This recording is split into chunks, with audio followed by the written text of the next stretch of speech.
This is the first rifle I ever built, and I kind of fucked it up. I built this thing off of old Colt M16a1 parts.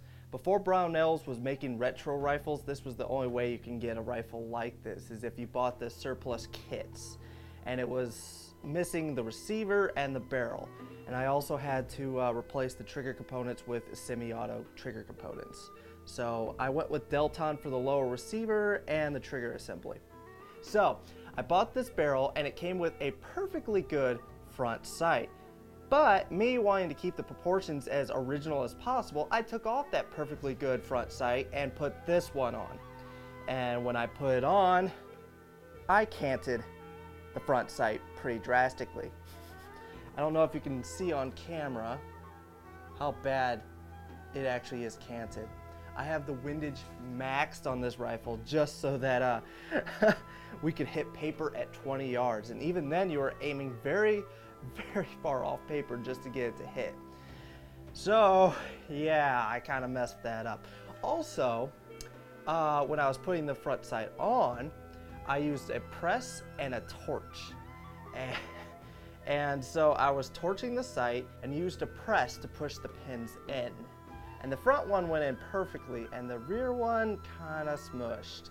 I'm impressed that nobody seems to notice that. It stands out to me every single time I pick up this rifle, but it doesn't seem to stand out to everybody. But if you look right back here, and even in the intro you could have seen it, where that pin was smushed. So it's canted and the pins are kind of fucked. So, when I actually do fix this thing, I'm gonna have to take those things out now. That's gonna be fun. Yeah, fun times. I will say the rifle does cycle just fine. So I didn't completely mess up this rifle. It seems to work and work reliably. Honestly, the worst thing oh, and I also forgot to put a crush washer in the muzzle brake, or not brake, flash hider. So this is gonna be something. So I'm gonna have to put one in. That's why there's no new footage of me shooting this thing. Anyways, I definitely didn't know what I was doing when I picked up this kit and started trying to build it. I definitely didn't know what I was doing. I mean, you can even see by the paint, because the paint isn't even wanting to stay on. I kind of like the way it looks. It kind of looks worn with it chipping off, but I would do a lot of things differently if I was going to make one now. This was a kit I built probably over 7 years ago. Actually, I think I built this thing before I was doing YouTube videos, so it's been a while. I had this thing in a YouTube video testing out this microphone years and years ago at the first range I ever was at. So that tells you how long ago I built this rifle. And since then, I've built quite a few AR-15s, and I haven't made that kind of mistake since. I'm probably still making mistakes, but probably not that mistake twice. I got rid of that front sight because it was a little bit too perfect. It was too new. I wanted something that looked like it just came from Vietnam, so I took off the perfectly good front sight and put on this one, and canted it. I canted it pretty bad. But I kept this thing looking as original as possible, even though I had to go to a Delton AR-15 lower, paint it gray, or was it gray? I forget.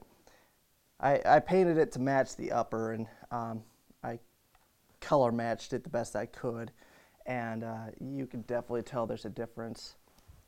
But aside from that, I kept it as original looking as possible. Also, I had to do semi-auto trigger components, so it doesn't have the fun switch. But I will say the bolt carrier, charging handle, upper receiver, that's all original.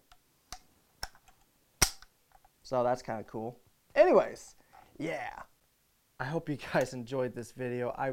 I do like this rifle, and I would like to do a full video on it, but I want to get that front sight fixed before I do any kind of reviews or anything like that. So stay tuned for that.